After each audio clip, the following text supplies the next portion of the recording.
Welcome, beloved listeners, to our little wireless program, which on this occasion is being rendered televisual. I want to read you the opening paragraphs from a very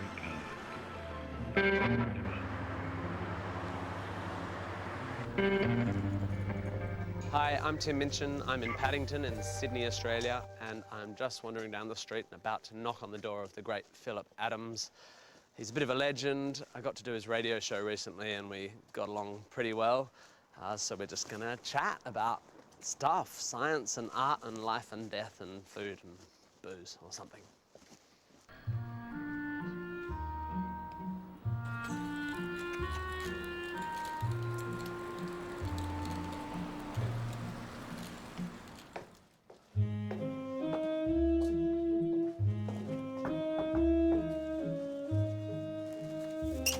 Sorry, no Mormons or Jehovah's. Tim, come in. How are you? Lovely to Nice to see you. Thank you for having me. Welcome. Wow. This is my Sydney office Nuts. with a few of my trinkets to keep me company during my time in Sydney. Dead gods galore. People forget that gods have a pretty short shelf life. So most of the gods here have been long gone. He's been long gone. He's a Thracian slave. That's why he's looking a bit unhappy and submissive. And we know he was never in the Vatican collection because every ancient statue in the Vatican collection have had their dicks knocked off.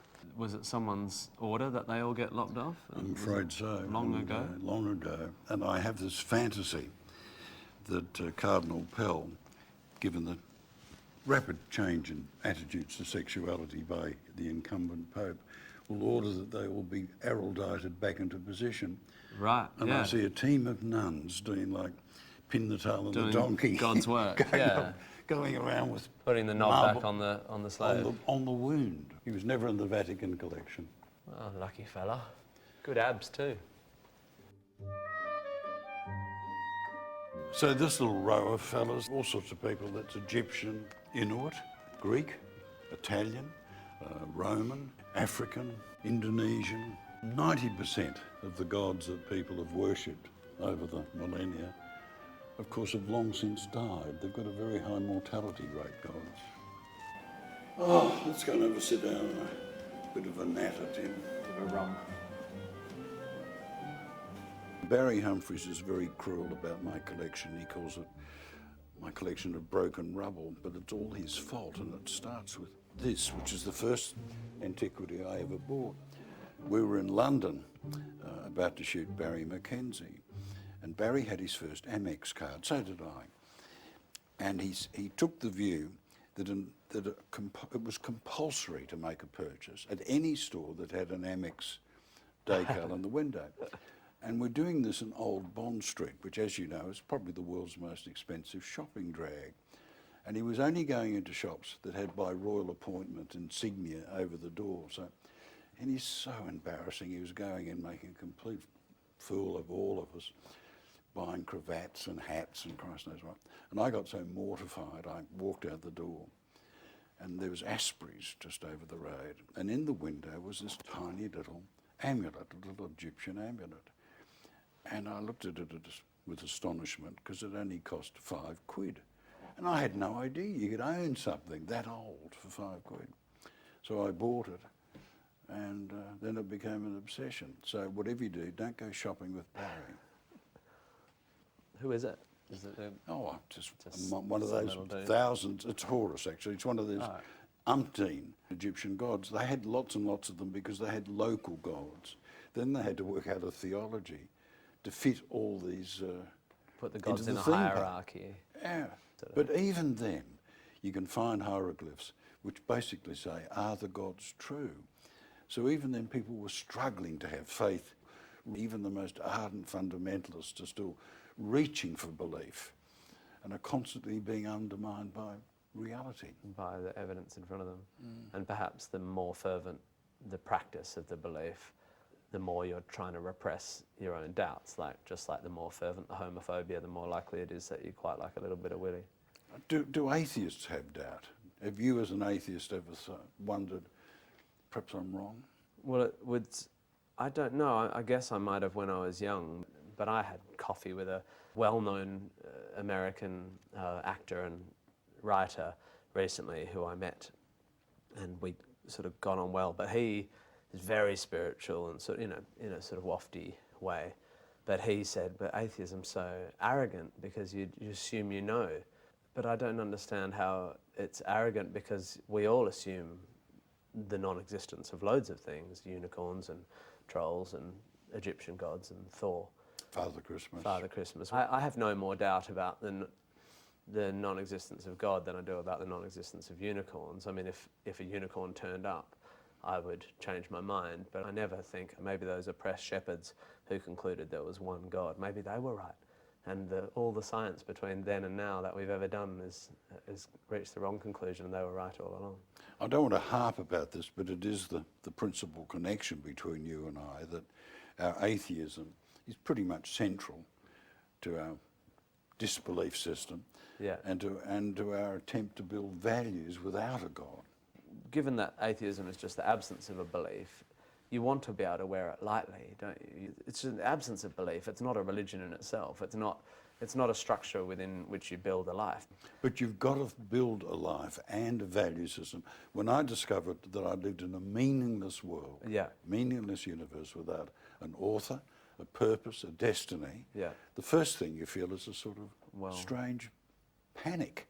Yeah. And you do have to start building a system of ethics for yourself. I think you've that's got to right. give this world meaning, Yeah. although you know the cosmos is meaningless.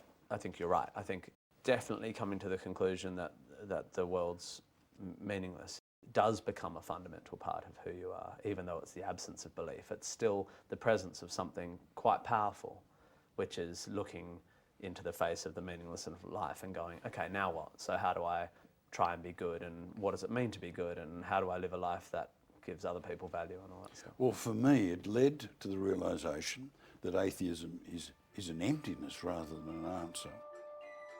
Life is short, painfully true, but life is also very long. But I look back and think of all the things that have happened, all the good and the bad things, the successes, the failures, the hopes, the dreams, the friends, the loves. You do so much in a life. Yeah. So it's very, very long as well as very, very short. Yeah. Does your feeling about the length of your life oscillate between those two? Do some days you wake up, I hesitate to suggest you might have decades left ahead of you. But No, I don't. I don't have very much time at all. But when I was sometimes wake up, go, oh, I haven't had enough time, and sometimes wake up going, actually, I'm quite tired now. No, I would like. One of the reasons I wouldn't believe in God, even if he existed, is he's got such a mean bugger. And I would like to live thousands of years simply out of curiosity. Yeah, I'm turning 40 next year, which means I'm hopefully shy of halfway. But I already get a sense of, oh God, that means, I could probably write 5 more musicals and make 5 movies, and then I'll be done. That's the great thing about mortality. Yes. It's the intensification of life. And gives I've you some always said urgency. that death is the great aphrodisiac for living. Yeah. If you didn't die, Yeah. heavens above, Yeah. the yawning eternity of boredom Yeah. would be an issue. Yeah. So you are in fact gifted with the ability to make people laugh. To me, that's evolution's great gift. It dooms us with a sense of mortality.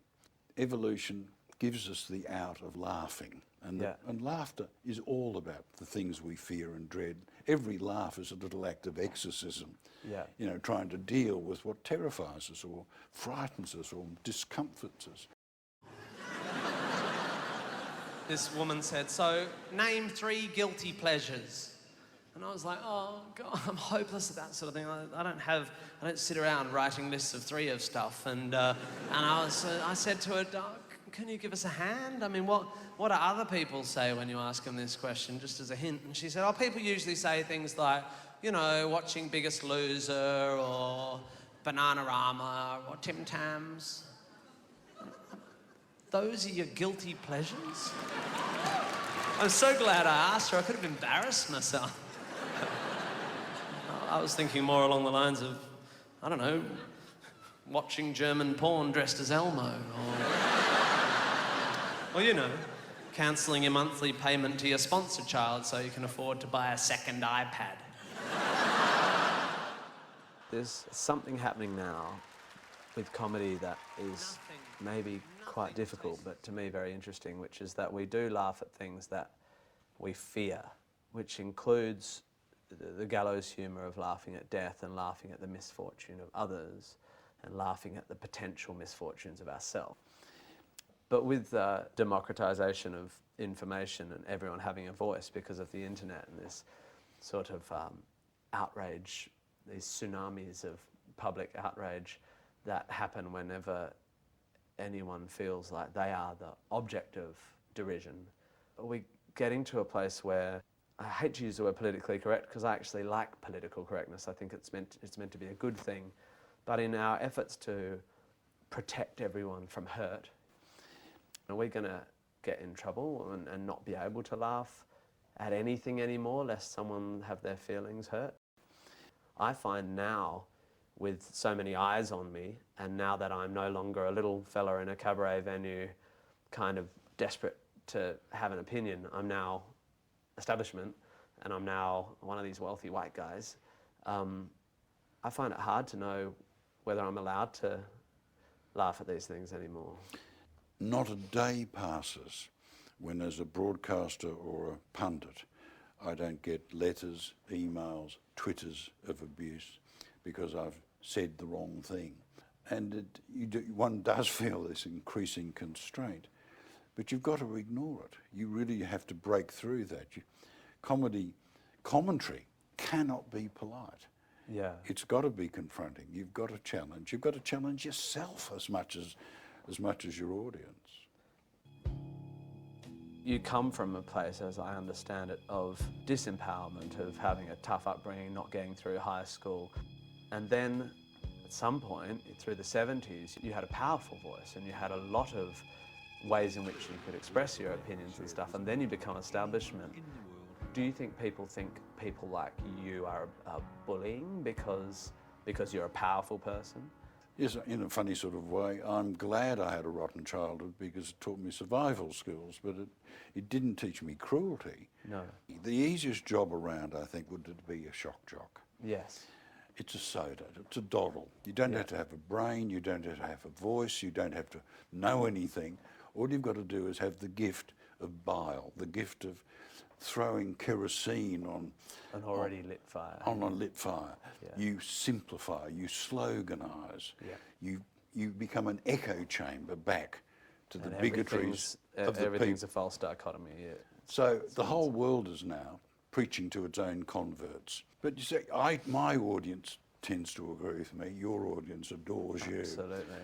But that's an important social job.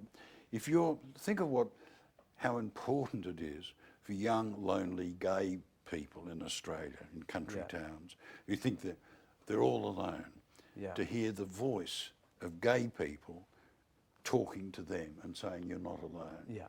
It's not a bad thing to talk to the converted.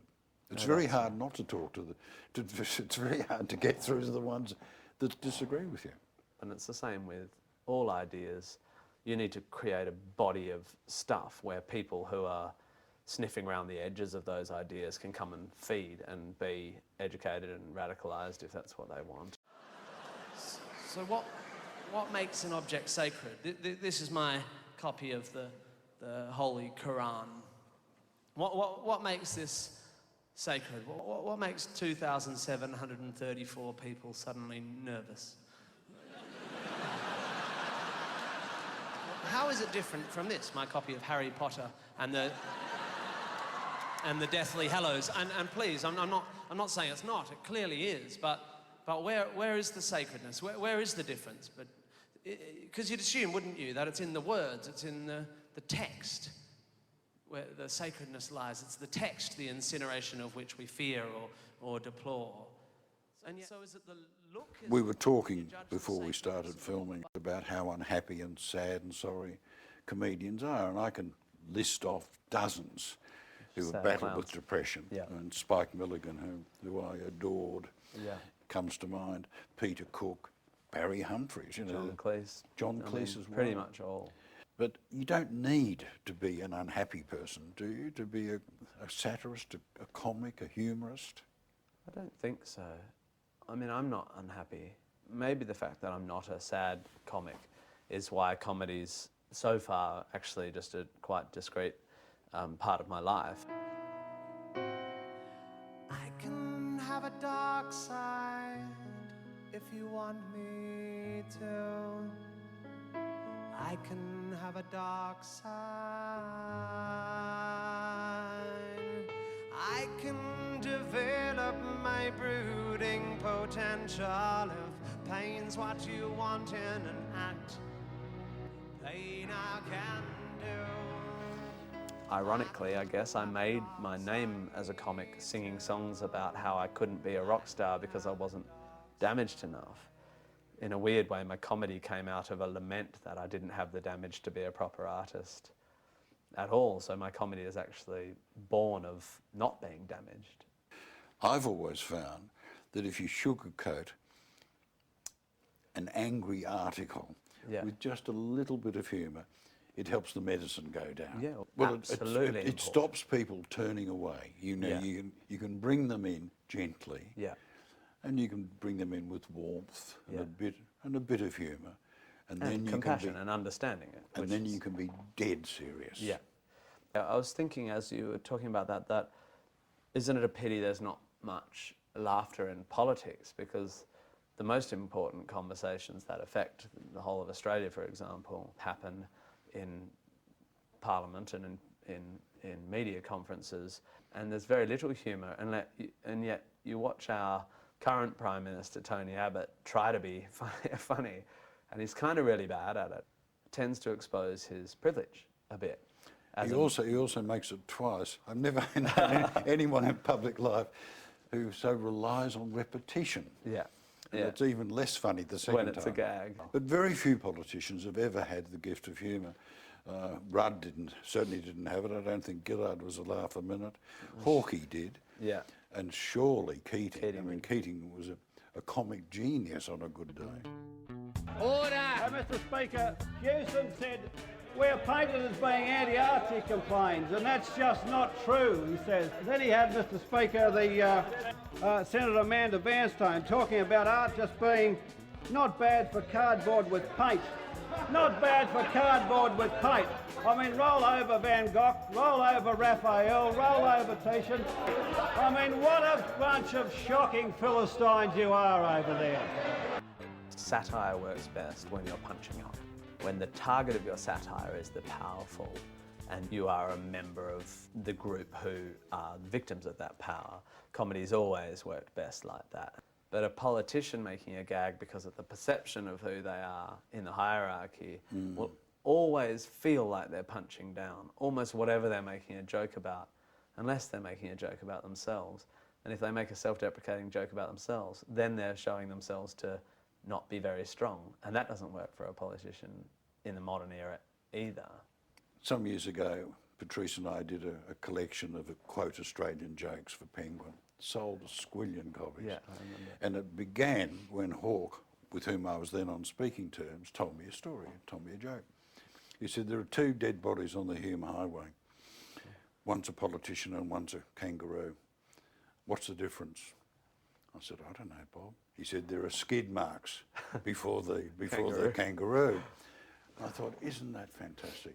A sitting Prime Minister telling a self-deprecating joke that could only happen in Australia. Yeah, I think so. Then we discovered that it was a recycled joke, that there'd been an earlier version of it on Route 66 when there was a politician and a skunk. Yeah.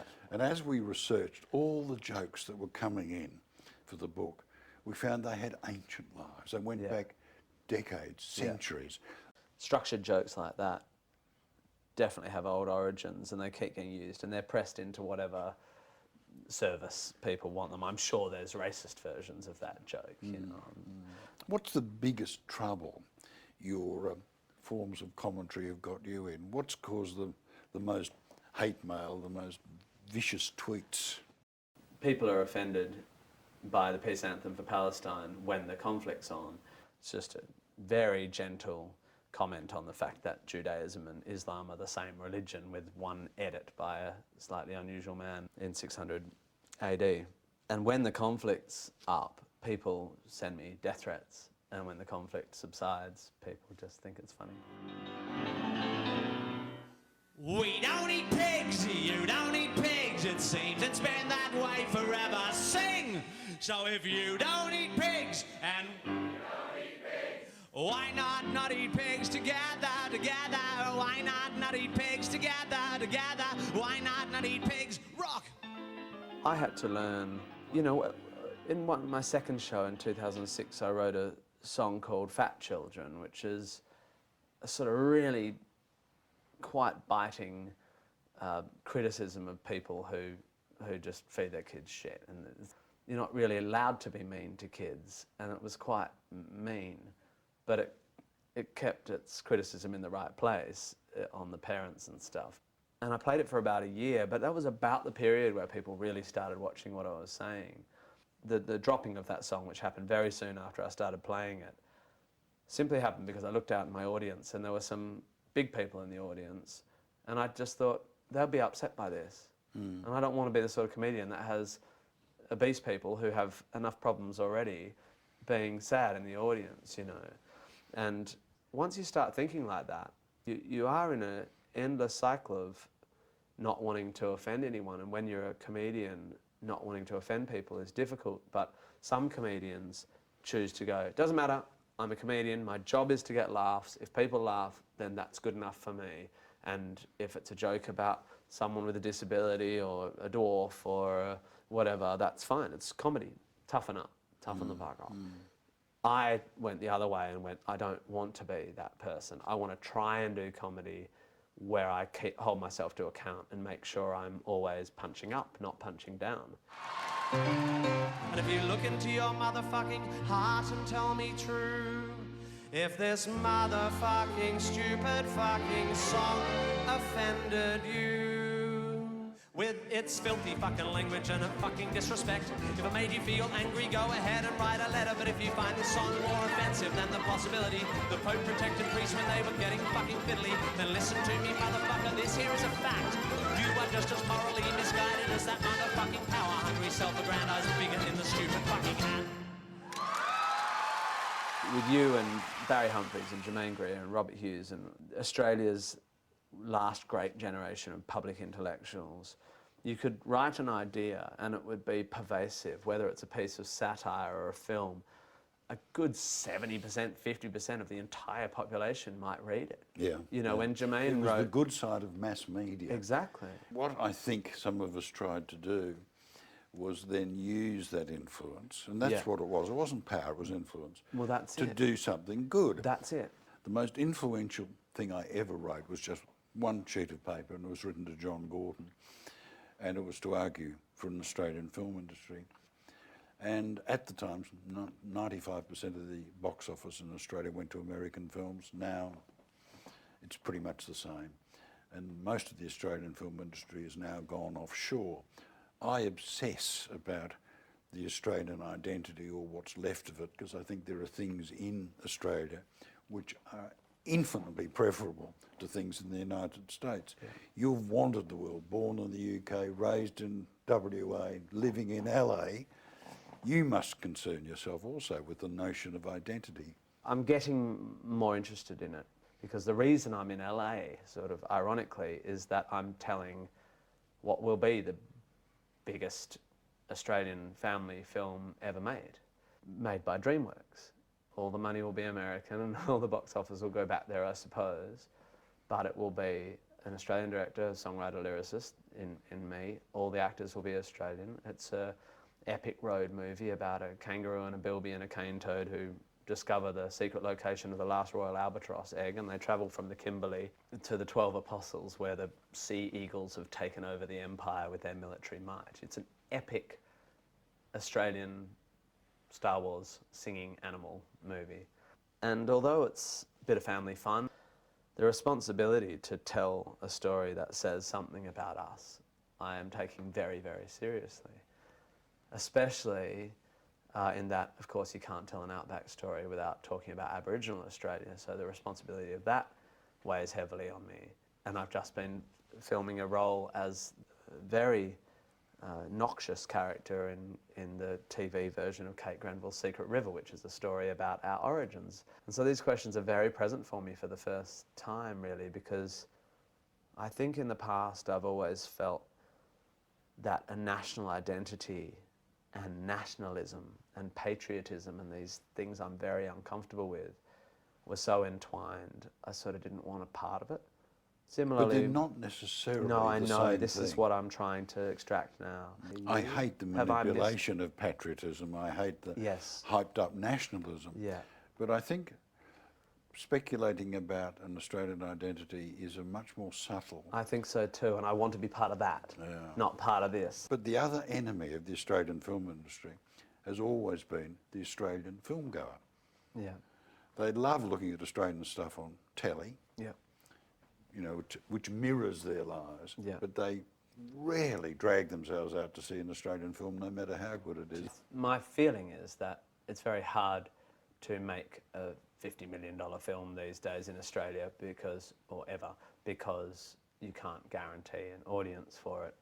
And it's a bit of a chicken and the egg thing there. Therefore, all our films are made for under $10 million. Therefore, they're quite low status stories. Therefore, they can't compete with the blockbusters. But hopefully making a animated Aussie film with Katzenberg money is one way to tell an Australian story and have Australian audiences watch it. I have a great sense of disappointment. All those years of effort that went into it really failed. 95% of the box office is now back with American films. I'm meant to regard a hybrid like The Great Gatsby as an Australian film. Sorry, I can't do that. It is the great American film. But I acknowledge the absolute need and right for our best actors, our cinematographers, our post-production people to go and follow the work.